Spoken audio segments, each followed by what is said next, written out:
ఉదయనిధి స్టాలిన్ అరెస్టుతో చెన్నైలో high tension continue అవుతుంది. CM Vijay నటి త్రిషలపై అనుచిత వ్యాఖ్యలు చేసిన కేసులో ఆయన్ను అరెస్టు చేశారు. ఉదయనిధి ఇంటి వద్ద హై డ్రామా తలెత్తింది.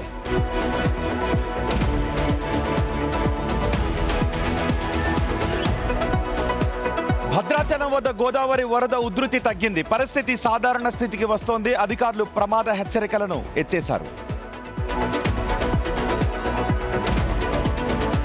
ఉమ్మడి తూర్పుగోదావరి జిల్లాలో గోదావరి వరద ప్రవాహం తగ్గింది. ధవళేశ్వరం దగ్గర మొదటి ప్రమాద హెచ్చరికను ఉపసంహరించారు అధికారులు. ధవళేశ్వరం బ్యారేజ్ నుంచి 175 గేట్ల ద్వారా 7 లక్షల క్యూసెక్కుల నీరు సముద్రంలోకి విడుదల చేస్తున్నారు.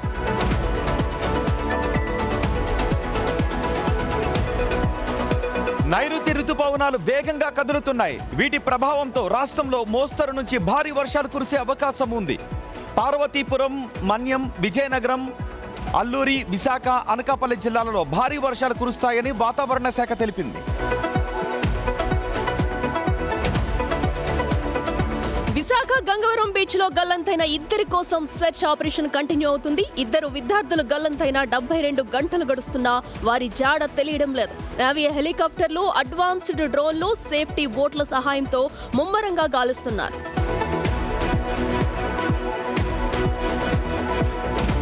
కాంగ్రెస్ నేతలు అద్దంకి, సామా రామ్మోహన్లకు మాజీ మంత్రి హరీష్ రావు లీగల్ నోటీసులు పంపించారు. తెలంగాణలో వర్షాలు పడకూడదని, కరువు రావాలని క్షుద్ర పూజలు చేశారని తనపై చేస్తున్న ఆరోపణలకు బదులివ్వాలి అన్నారు. తనకు బహిరంగ క్షమాపణలు చెప్పకపోతే పరువు నష్టం దావా వేస్తానని హెచ్చరించారు.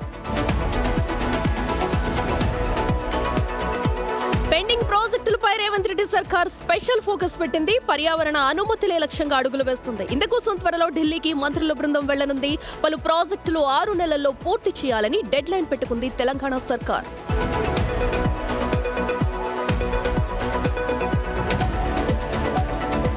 సీఎంఆర్ డిఫాల్టర్లపై ప్రభుత్వం ఫోకస్ పెంచింది.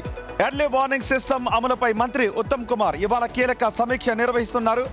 గత 10-12 ఏళ్లలో సీఎంఆర్ కార్యకలాపాలపై సమగ్రంగా సమీక్షించనున్నారు.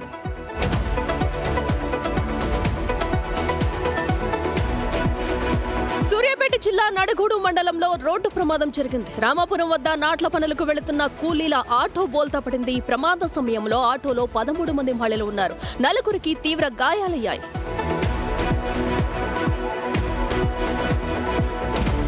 పేపర్ లీక్ వ్యతిరేకంగా జార్ఖండ్ లో విద్యార్థుల ఆందోళన తీవ్రతరం అవుతోంది.